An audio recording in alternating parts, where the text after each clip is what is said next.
हो जाती है। आप कपालभाति करते जाओ। बहुत ही मजेदार टॉपिक आपके सामने है। कछुआ 400 साल कैसे जी लेता है, 300-400 साल। आज इस विज्ञान को समझना। जो लोग परेशान है, हैरान है जीवन से, दुखी हो चुके हैं। बहुत सारे लोग दुखी हो जाते हैं जीवन से। इतना कष्ट आ जाता है शरीर में, वो कहते हैं कि चलो इससे बढ़िया तो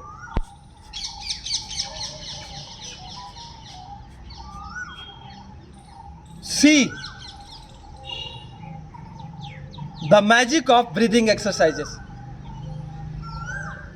the magic of deep breathing exercises. जो गहरी सांसों की हम क्रियाएं करते हैं, इनका मैजिक देखो आप। कछुआ 400 साल कैसे जीता।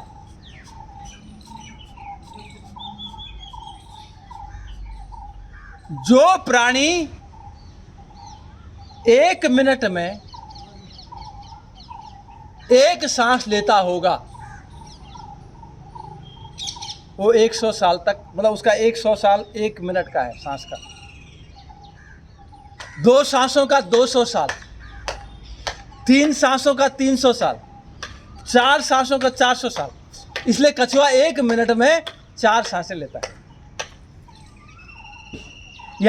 यानी उसका जो रेस्पिरेटरी सिस्टम है, उसका जो श्वसन तंत्र है, वो इतना मजबूत है कि वो 1 मिनट में कितने सांसें लेता है?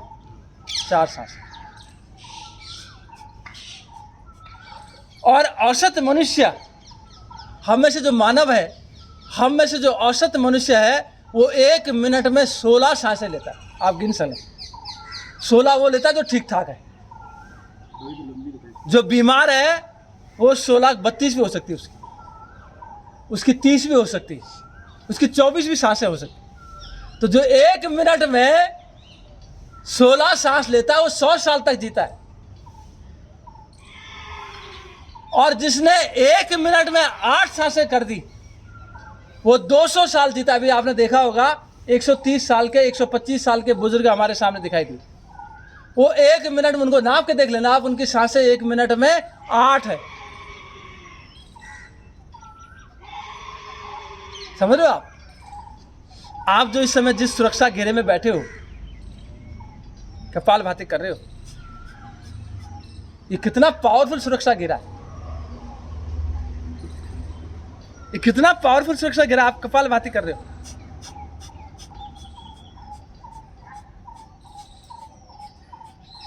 खुश होना चाहिए हमें। परेशानियों, दुख, चिंताएं, जब से हम पैदा होते हैं, हम तो पैदा ही रोते हुए होते हैं। रोते हुए पैदा होते हैं हम, और शिकायत करते हुए बड़े होते हैं। पछतावा करते हैं, फिर जब 60 साल के बाद पछतावा करते हैं, अरे तूने ये गलती करी, तूने वो गलती करी, तूने ये पाप कर दिया, तूने वो पाप कर दिया, तूने इसको सताया, तूने इसको सताया, अब इसी की सजा तुझे मिल रही है, तेरे कर्म खराब थे। ऐसा आप पछताते हो। फिर तो जवानी किस में गई? शिकायत में। बचपन किस में गया? रोते हुए। और बुढ़ापा पछतावा करते हैं। बचा क्या? बचा क्या? क्या बचा? कुछ नहीं बचा। इसलिए ऋषि मुनि लोग, साधु संत लोग जवानी में चिंतन करते हैं। साधु संत जवानी में चिंतन करते हैं। युवा लोग जो समझदार होते हैं, जवानी में चिंतन और अर्जन करते हैं। वाह वाह, एक युवा बच्चा आ गया। स्वागत है। तो जवान, जो समझदार जवान है, वो क्या करता है? जवानी में पैसे कमाता है, मेहनत करता है अच्छे से, और बुढ़ापे में फिर क्या करता है उस पैसे से? फिर घूमता है, फिरता है, ऐश करता है। 5 बार तो चलो बच्चे, ऐसे करो, हाथ फैटे हो जाती। जवानी नींद भर सोया, बुढ़ापा देख कर रोया, सजन रे झूठ मत बोलो, खुदा के पास जाना। अब जो सो रहा होगा जवान लड़का लड़की, खो रहा होगा, क्या क्या खो रहा है? अपने बुढ़ापे को खो रहा है।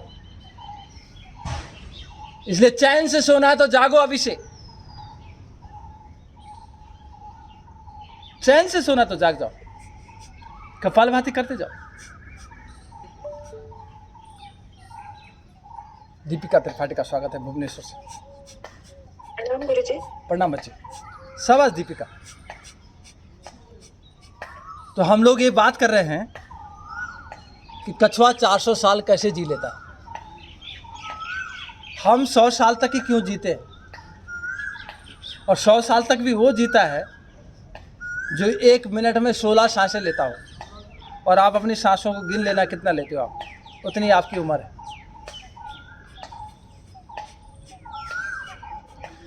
तो हम लोग ऐसा क्या करें कि हम 1 मिनट में कम से कम 16 सांसों को सुनिश्चित करें। 16 नहीं तो 12 सांसों में अगर आप आ गए तो 150 साल की उम्र हो जाएगी। तो सांसें कैसी बढ़ाई जाती है 1 मिनट में? कौन सा वो तरीका है कि जो हमारी सांसों को बढ़ाएगा? कौन सा वो तरीका है कि कछुए की तरह हम भी, अभी बहुत सारे लोग दिखाई देते हैं, Guinness book of world record में लोगों का नाम आता है। 107 साल का आदमी दौड़ रहा है। कैसे दौड़ रहा है? कैसे उसकी हड्डियां मांसपेशियां काम कर रही है, आप सोच सकते हो?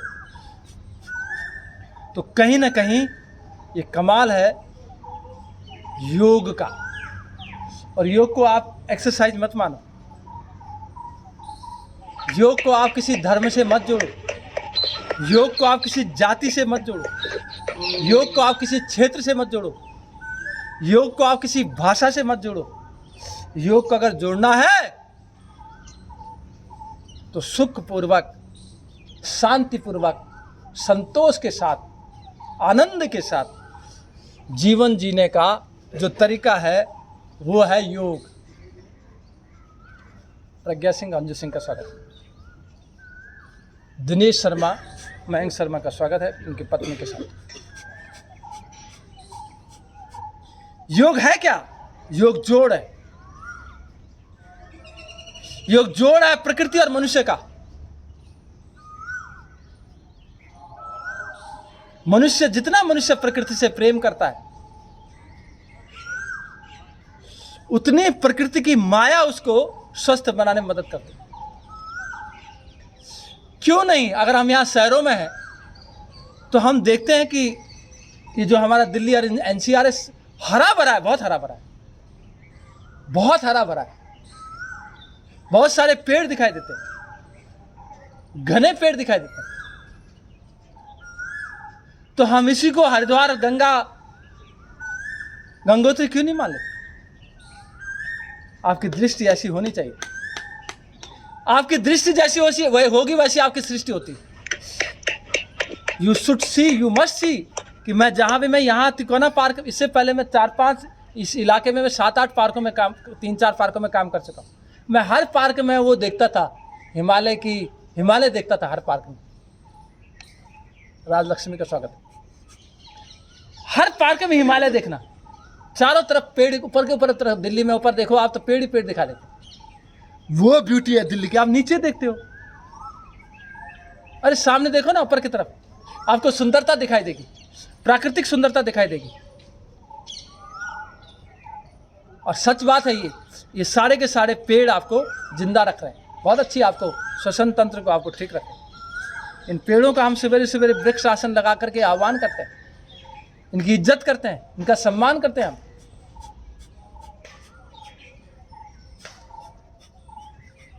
तो कछुए के जैसी अपने श्वसन तंत्र को मजबूत बनाओ। सी आपको कुछ नहीं करना, एक सिस्टम में आपको आना है, बस सिस्टम में आ जाओ। आप गृहिणी होकर के किचन का इतने सालों से किचन चला रहे हो अपने, कितना कठिन होता है किचन, आज पसीना पसीना हो जाता आदमी किचन में, किचन में काम कर रहे हो, कोई पंखा नहीं होता किचन में, कोई एसी नहीं होता किचन में, और काम हो रहा है किचन में। कैसे आप अपने आप को वहाँ कस्टम कर देते हो, कैसे अपने आप को ढाल लेते हो किचन में, एक एक 1.5 घंटा 2-2 घंटा आप किचन में रह जाते हो, कैसे वो प्रैक्टिस हो गई आपको? क्योंकि आपने बार बार करते रहे, आपका शरीर, आपका मन, आपकी बुद्धि, आपके हाथ पैर सब उसके अनुकूल हो गए, किचन के अनुकूल हो गए सारे। जब आप ऐसा कर सकते हो, आप राशन पानी लाते हो उठा करके, शहर में जाते हो, दुकान में जाते हो, कितना सारा सामान उठा के लाते हो, कैसे हिम्मत कर लेते हो? इसी तरह से ये भी एक सिस्टम है जिसमें आप आ गए। अब ये सुरक्षा कवच है आपका। जो लोग इसको 15 साल से कर रहे हैं उनको पता है इसका वैल्यू। जो लोग 15 साल से करते हैं इनकी वजह से मैं भी एक दिन छुट्टी नहीं कर पाता, एक दिन आज तक छुट्टी नहीं करी। पता नहीं परमात्मा ने साथ दिया है, मैं भी नहीं जानता कब तक देगा, लेकिन आज तक एक दिन छुट्टी नहीं हुई। चाहे मैं देहरादून में जाता हूँ तो देहरादून से ऑपरेट होता है, कहीं और जाऊँगा तो वहाँ से ऑपरेट होता है, लेकिन चल रहा है, लगातार चल रहा है। तो आओ अपने संकल्प को मजबूत करो, संकल्प मजबूत करो। आपके जीवन में अब तक जो कुछ भी हमने किया है, जो भी पाप हमने किए होंगे, प्राणायाम में वो ताकत है कि आप उन पापों से मुक्ति पालोगे। गारंटी है, गारंटी इस बात की। यदि आप सही तरीके से प्राणायाम करते हो, प्राणों को आयाम देते हो, तो आप पापों से मुक्ति मिलती है। आपको हरिद्वार के पानी में डुबकी लगाने से पापों से मुक्ति नहीं मिलती, वहाँ शरीर धुलता है, आत्मा तो वैसी की वैसी रहती है। आत्मा धुलती है प्राणायाम से, ध्यान से, मेडिटेशन से। आत्मा की धुलाई तो मेडिटेशन से होती है, प्रेक्षा ध्यान से होती है। अपने आप के अंदर के कीड़े को देख करके, अपने अंदर आपके अंदर के तूफान को देखते हो, उसको समन जब आप करते हो तब आपकी धुलाई होती है। तो अपनी धुलाई करो, संकल्प लो, विकल्प रहित संकल्प लो कि मैं रोज 6 बजे से 7:30 बजे तक जो भी टाइम मुझे मिलेगा, मैं इस पवित्र, ये जो पवित्र गंगा है कपालभाति अनुलोम विलोम की, इसमें डुबकियां लगाऊंगा। ऐसा आज संकल्प लो। आओ अब क्रिया को रोको।